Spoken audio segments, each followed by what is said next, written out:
بسم الله الرحمن الرحیم. ګران قدرمن کتونکو د تاثیری بریکوټ علاقه ګورتای کې موجود یم.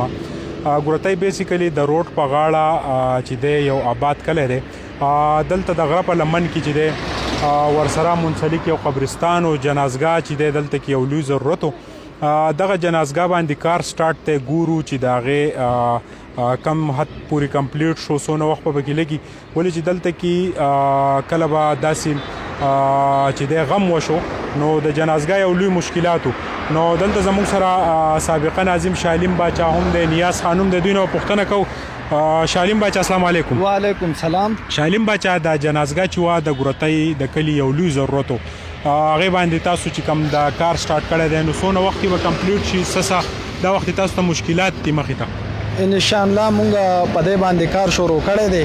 او دا د دې ټولي زمونږ د ګورتای د ټولو د پاره دی پوه شوې او که خیر ان شاء الله په دې به مونږ زر تر زر کوشش کوو چې کار پې وشي. خو دغه ته شالیم باچا لږ وزټ کوو په دې مو پوه کوي چې دلته کې به د اودسونو دپاره یا دلته کې پراپر چې کوم څونه سپیس دی ستاسو سره نو څونه خلک ایټ ا ټایم چې دی د جنازې مونځ به دلته ادا کولی شي، یا تاسو د دې لپاره کم ګراوند چې دا وخت سلیکټ کړی دی نو دوی کې بس پاس نور آبادي کېږي که نه دا به ان شاء الله په دې کې دا مونږ دغه کړی دی که خیري او په دې کې چې دی اخوا د اودسونو ځای دی کسان پکې لګیا دي اخوا کار کوي او د پاسه مونږ وایو چې په دې باندې که خیري جومات جوړ شي او دا خلک پکې مونځ کوي، دا محلې والم دي او داسې دا په دې روډ باندې دا خلک راشي ډېر شي نو چې ګاډی ور دی جو په لنډو باندې به دې جومات ته راخیږي په دې کې به مونځ هم ادا کېږي. ستاسو مطلب دا دی چې دا کومه جنازګاه چې ده نو دې باندې به لینټر کوئ، د دې دا لاندې ګراوند چې دی دا به جنازګاه دپاره پاس په به دې جومات او جی په دې باندې لاندې ګراوند چې د دې دی له بونګه خیر ډکونو ورکو او دغه بولم ورکو دا به خخ کلی پرش کو او د پاسه به پکې خیر ان شاء الله دا جمعات دغه به پکاو او دا پیلر میلر یا دا وتنګ مضبوطی راچوتو چې په دې باندې د پاسه آبادی خوشي. مننه تاسو سره نور خبرې کوم. نیاز خان سره موجود دی. نیاز خان درته وای چې ګورتای کلی کې د جنازګاه ضرورت واغه چې دا وختي چې د هغه د پارز مکه وشوانو سونه مزید چې د تاسو ته درکار دي سہولتونه؟ یاره د ګورتای کلی کې جنازګاه سہولت مخکې نو او هغه چې بکله باران وشو نو خلک به مطلب دا دې به دغه ولاړو صدقه پینو چت نو صدقه نو وسو به ان شاء الله دا جنازګاه وشي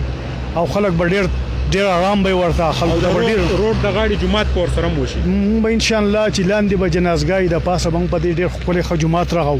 دلته کې بیا خلک راځي خپاسانه او پاغي کې مونږ کوي چې جنازې بم خلکو ته ډېر غټ سہولت شي ځکه چې کله به باران کې دوه نو خلکو ته هیڅ قسمه سہولت نو کله به بلځي دا به مطلب دا د ګورتای د خلکو د پاره یو ډېر غټ دغه وشي. مننه جنیاز خان، ډېره مننه. تاسو ته ګران قدرمن کتونکو خیو چې د دې جنازګاه پراپر مقصد د خولو تاسو ته په سکرین دا چې کله دلته بارانو نو یو لوی تکلیف په د جنازې د مونځ په ادا کېدو کې ورسره چې د ځای هم نو دی کې به پراپر د اودسونو ځای او بیا چې د ورسره به د جومات چې د په دې باندې پاس سلیکټ کېږي د جومات دغه چې دی نو په دې حواله باندې شالیم باچا سره خبره کو. شالیم باچا دا راته ووایه چې ستاسو اوس کم کار روان دی نو تاسو څه وایئ کم چې زموږ دوستان دي صاحب حیثیت خلک دي ستاسو سره څه هیلپ کولی شي؟ ان شاء الله هغه به هیلپ کوي او مونږ خلکو ته ویلي دي نو مونږ دا درخواست دی که د هر چا سره داسې دغه پڼي یا څه بل څه دغه نو زموږ سره دي لکه تعاون وکړي په دې کې. ټیک شو. ګران قدرمن کتونکو کم چې د ګورتای د جنازګاه دا کار روان دی نو په دې باندې چې جومات هم جوړیږي ولې چې د روډ د غاړې کم ګاډي ځي هغه به مونځ چې دی د سہولت سره ادا کولی شي. په دې کې به د اوبو انتظام او ورسره نور سہولتونه چې دي هغه به همي او کم چې دوستان دي کم چې صاحب حیثیت خلک دي د شالیم باچا دلته سابقه چې کم ناظم دی د ګورتای کلی هغه چې هغه په دې کې خپل کم دغه دی هغه په کار راوستی شي ولې چې د جنازګاه او بیا د جومات چې دی دا یو لوی ثواب دی چې دا په دې کې خپله حصه چې دی هغه واچولی شي. د ملګري ریپورټر بخروان سره ما سهیل باچا له راکړه اجازت د لوی الله په امان.